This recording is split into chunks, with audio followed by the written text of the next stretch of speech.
Hey, everybody, welcome to Takeoff with John Clark, presented by Rivers Casino. And let's bring in the man who should be the Walter Payton Man of the Year award winner. This is quite an honor. Lane Johnson, this is unbelievable. And you're pretty high up in the voting right now, so congratulations. Yeah, thank you. It was a huge honor. And yeah, I'm just glad to represent the people that have helped me over the years and really, thank them for thinking of me. So. Yeah, and I'm jumping on the campaign here. So I recommend everybody, first of all, get on Twitter. You can retweet and like and vote for Lane Johnson to be the Walter Payton Man of the Year. And I think it's up until next week, right? The voting is up until next week? Yeah, I believe so. Yeah. Well, I mean, look, I have seen you and what you have done and how you've grown tremendously as a person and all the things you do. Being the Walter Payton Man of the Year nominee, and you saw former Eagles like Chris Long win it. I think Harold Carmichael and Troy Vincent, they're the other Eagles winners. So to be in that category, how much of an honor is that? Yeah, it's cool. I mean, I just, when I think of those guys, you think of people that really cared about the people in their community and the people that impacted their lives. And I felt like, as they got older, that they wanted to, make change and, with the platform that they had to do a lot of good with it. So, definitely drawing inspiration from those guys. And yeah, it's been a big year, a crazy year. Yeah. And, when you were going through your struggles with anxiety, depression, and mental health, and then you basically came out and opened yourself up to the entire world, how much has it also helped you by reaching out to all these people and kind of letting everything be out there? Yeah, I just think, the dialogue that I have with players, in social media, people in the NFL are players at their game. So, a lot of we talk about that. We talk about the online mastermind summit. So just really kind of a total embodiment of, the NFL lifestyle and helping people in it, because it's a lot of work involved and you're constantly busy. So, yeah. Yeah. And when you've gone out, you've done a lot of speaking engagements and you've gone out and talked about the things that you battled through. And I'm sure you've met people and you've heard their stories as well. Did it really open your eyes that there are a lot of people in all walks of life that are battling through these things all the time? Yeah, definitely. I mean, it really doesn't discriminate. I feel like everybody has, gone through something at some point in their life. But I think the main thing is just drawing attention to it and getting educated on the matter. I just feel like, young people in today's world face a lot, more challenges maybe even we did back when we were growing up. So a lot of distractions out there. And so, yeah, you just have to, be educated on it and help yourself. And then you're able to help other people. And you just talked about an important thing. They talk about athletes back in the day. They didn't have to deal with social media and all of the things that are out there. Anybody now can almost be a reporter and say things on social media and put things out there. When you're going through a stretch like this, where you lost 4 or 5 games as a team, how do you avoid all that and try to get it out of the mind and not pay attention to it? It's not even that. That's always been there during their careers. It's mainly like the privacy issue, I guess. It's just like people know where you're at. I think there was like a picture of Mike Trout's house that was, I guess, somebody flew over and took a picture of the day. So it's just, some of the lifestyles I guess players had back in the day. I don't know they could have the same ones in today's world. It's a lot more, I guess, less private and kind of everything is at your fingertips. So, with the criticism, I mean, it is what it is. As far as my job, none of it really helps me perform my job. So for me, I try to stay busy. So really during this year, between like our walkthroughs and then practice, we have like an hour, so short amount of time. And then they give you a little bit of time during that window where I guess back in the day, whenever I first came in, we had all the media time after practice. So it's kind of flip-flopped, in recent years. So that's a key. Stay busy. Yeah, stay busy. Yeah. And stay, I mean, and have a routine. I mean, if you're trying to be a better football player, you got to know where you're good at, what your weaknesses are at. And so right now, it's all about self-evaluation. So we obviously have some problems. We're not playing our best ball. We got to get them fixed. And Lane, when you're starting off 10-1 and then you lose 4 of 5, what are those captains discussions like? You're a captain for the Eagles. What are those discussions like? Are there pretty intense, difficult discussions going on when you go through a stretch like this? Yeah, I mean, there's a lot of internal discussions, but I feel like the communication is definitely up. When pressure is applied or you lose, you really got to kind of reflect on your plan and really come together as a team. I mean, it's everybody involved. I mean, obviously players got to execute calls. Coaches are putting our faith in them. So it's everybody involved. And that's what makes, football so unique. So, yeah, I mean, you would like to be in a better ideal situation, this close to playoffs. I felt like we weren't this bad last year, but when we lost the final 2 before the playoffs, it wasn't a good feeling. So, we have our work cut out for us. So we have limited time. So, that'll be good for us. I think the pressure will help us and, hopefully make some noise. And Jordan Mailata, I heard him on WIP radio today. He said, this is getting old. There's the mistakes that keep happening and the things that keep happening. And there needs to be more accountability with everybody. And I know you have those meetings with Nick Sirianni and the coaches where they put everybody's number and their name up when mistakes are happening. Do you think people are going to be more accountable? Yeah, but I think it comes from, like I said, I feel like for any player, you got to stay busy. It's like, during the week, whatever your routine is and whatever your habits are, it's like 60 something hours in the week, and you have a 3-hour window to play. So how you play in practice, how you play, how you do walkthroughs, how you conduct meetings, all this stuff combined is what's going to be, reflected on the field whenever you play. You know what I'm saying? 10% of my football is played on the field. Everything else is, 90% of my football life is in practice, and only 10% of it is my game day. So I'm trying to get the 90% of looking like a great player. Lane, in history, when a team goes to the Super Bowl, it is so hard to go back the next year. You lose a bunch of guys. The defense lost half of their starters, and then you have a first place schedule, a much harder schedule. Has it been a tougher climb up that mountain to try to do it again? Is it tougher than you guys thought this year? I had that taste in 2018, so it was kind of like I knew what that season was like, and I knew the challenges that came along with it. So, yeah, the expectations are higher. So, but with that, it's like, regardless of all that, you gotta stay disciplined in what you do. So, we've had our moments where we've done well. I think you can look at this offense and go, has it fully been optimized? No, but we're still putting up some points. But I felt like, it is a little bit tougher schedule this year. But I was really proud how we battled about a month ago, up until a month ago, and then now it's really, a self-evaluation and look what's best for our team moving forward and make those adjustments because, the time is now. It's, no more waiting. Yeah, that loss to the Cardinals, not being able to close out that game, is that maybe one of the worst losses you've been a part of? And do you think that'll kind of piss everybody off? Yeah, I think it should, just the manner of it. Total just ass kicking by them. So hats off to them. But there's losses are never fun, but like I said, it does reveal character. But hopefully, all we got to do is just communicate better, and ultimately that stuff leads to better performance. So somewhere along the line, make those adjustments. Hey, celebrity cook Steve Martirano is bringing his Italian-American cooking back home to Philly, where it started. Enjoy Martirano's Prime at Rivers Casino and Steve's famous meatballs with Sunday gravy, prime steaks, and more. So make reservations for Martirano's Prime on Open Table. I've been to the one in Fort Lauderdale. I'm glad it's back in Philly.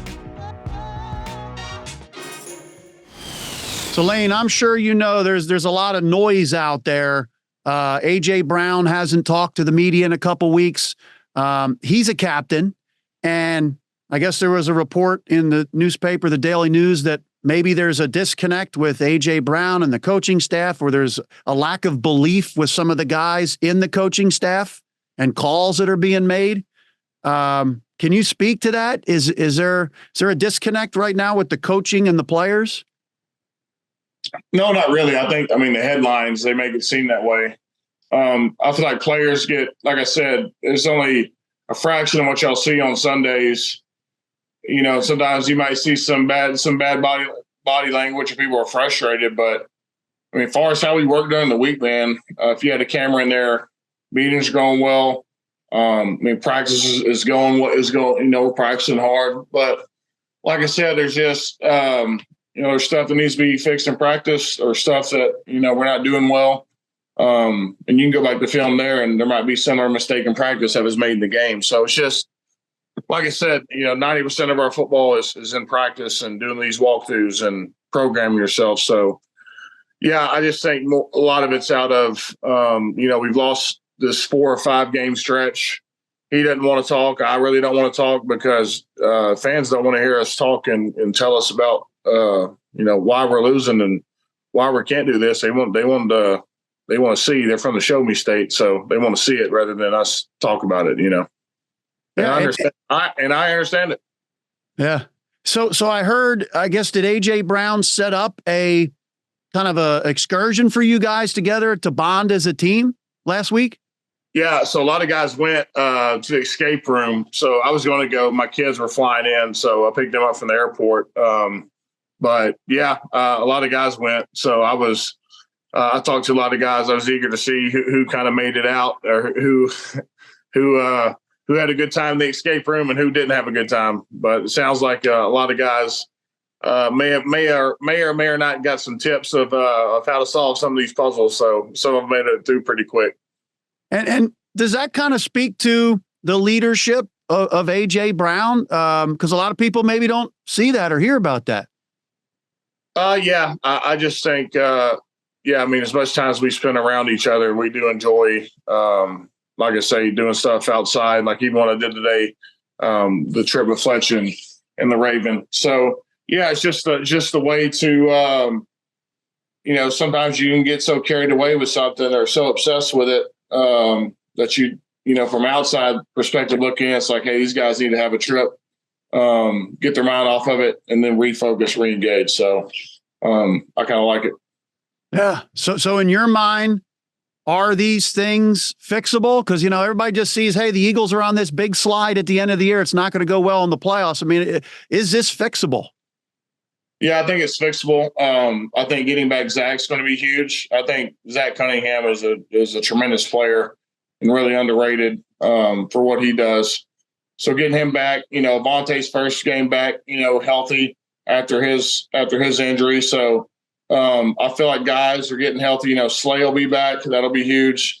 So just getting, you know, guys back healthy, and at least, you know, going into the playoffs saying that, you know, everybody's healthy, that you know, may not have been healthy all year. So we have our team, and now it's, you know, crunch time. There's not much we can say. We have little time to finish the season strong. We have one game left for playoffs. So it's kind of put up or shut up time. So, I mean, I like where our guys' heads at. I like that there is a disturbance in there. You kind of have the what's going on factor. And, you know, with that, it does raise awareness. I think it will push people to be better versions of themselves, myself included. So it's good. It's a good thing.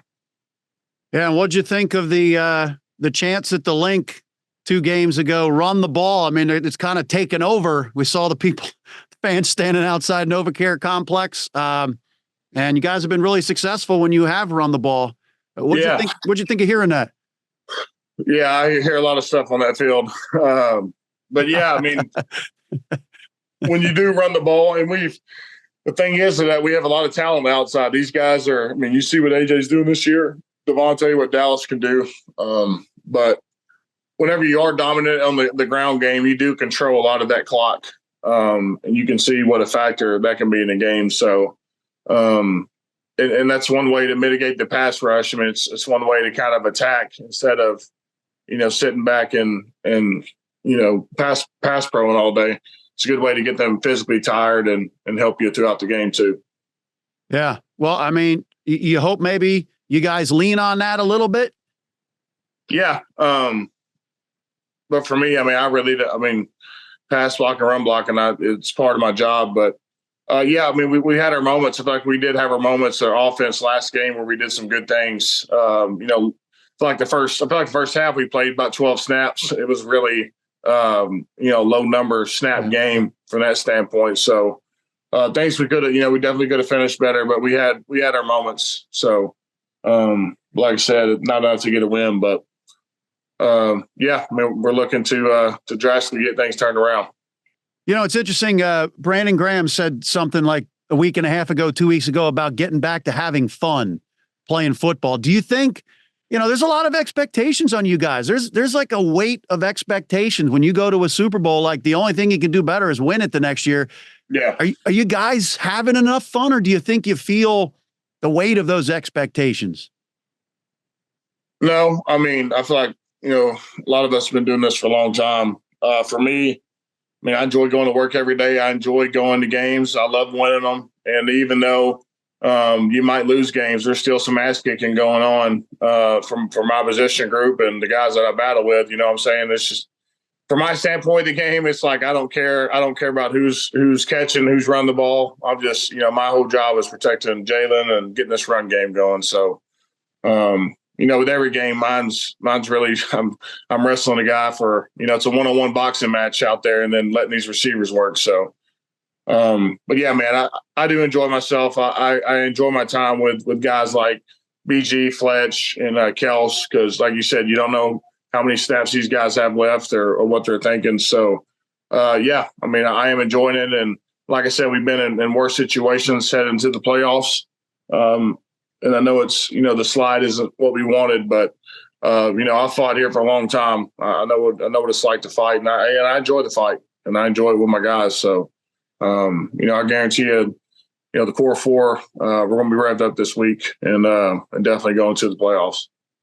Yeah. And the fact that you're not guaranteed a home game in the playoffs at all. Yeah. Have you thought at all about, you said Kelsey and Fletch and BG, that maybe that could have been the last time you guys were on the field together?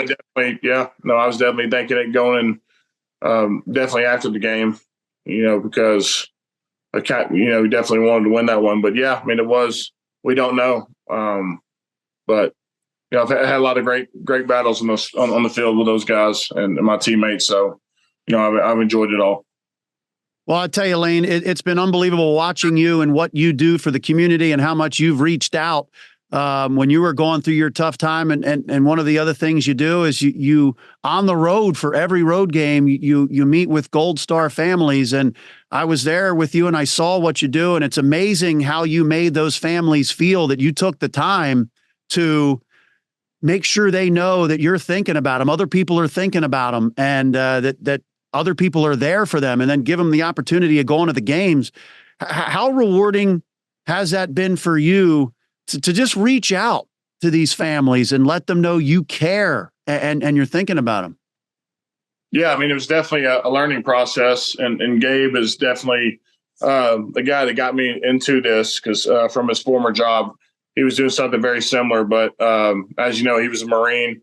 And you just get to connect with these families that have lost somebody in combat. And then you hear how the stories of, what was life after? Did you get the help that you wanted? Did you think like it was enough? And a lot of times they're kind of searching for something, I guess, that's more proactive and more about rehabbing and pushing forward and doing good by their family. So, with the Travis Manion Foundation here in Philly, I feel like she's very big about moving forward and, helping others that are in similar situations. So there's a lot of growth and a lot of healing, I guess, with all these families and dealing with the Travis Manion Foundation. They from our discussions, it seems like this has been the group that's helped them the most. Well, what you have done is awesome to see, and it's awesome to see the space you're in now. And I encourage everybody to go out there and retweet and like and vote for you for the Walter Payton Man of the Year award. It'd be great to have an Eagle win it this year. And I think Chris Long was the last one. And yeah. And by the way, it's funny because, Lane, I hear when different people ask Eagles players, like, who's the funniest guy on the team? And they all say you. Yeah. They all say you. So yeah, I need a little Netflix special. There you go. So during the day, are you kind of like cognizant of keeping like even everything loose a little bit? Because you guys are, especially during these times. That's all I do. That's what I've been doing here the past decade. No, I mean, everybody knows how serious I take it, like at practice before games. But when I'm in the meeting room, it's, I'm going to have fun doing this. I'm not going to be stressed out worrying and watching over my back. It's, you give it hell every day, give it all you got, and then enjoy the people that you're in it with. But yeah, I mean, our room is just generally funny. Stalin is a funny dude. It is really, it's like stand-up comedy in there all the time. He gets mad. I mean, some of it turns from comedy to really angry stuff, but a lot of it's fun. And yeah, man, it's just a lot of, 30-year-old guys, big overgrown monsters out there wrestling, and a lot of funny stuff happens. People trip and falling. Some people get ran over. Some people go the wrong way. It's just, and it's constantly that. So it's constant evaluation, but the guys that you're in it with, that's who you miss. That's what you miss most when you're away from it. Who's the best impression that you do? Merill was pretty good. Oh, I got to hear your Merill. He said, Travis Kelce and Patty LaBelle. Yeah, Connor had a soundbite he tweeted out when I was there with him, and I had the mic on, so it sounded pretty similar. Probably not as good there, but yeah, that was funny. So yeah, we growing up here in Philly, man, it's like the voice of your childhood. You hear Merill on the radio. He's like, Eagles lined up in the I. Yeah. 10 at the 20. Yeah. And then the people who have played tennis with him, because he'll announce the score 40, 30. And they're like, I got to hear 20 and 10. Like, keep going. Like, that voice is amazing.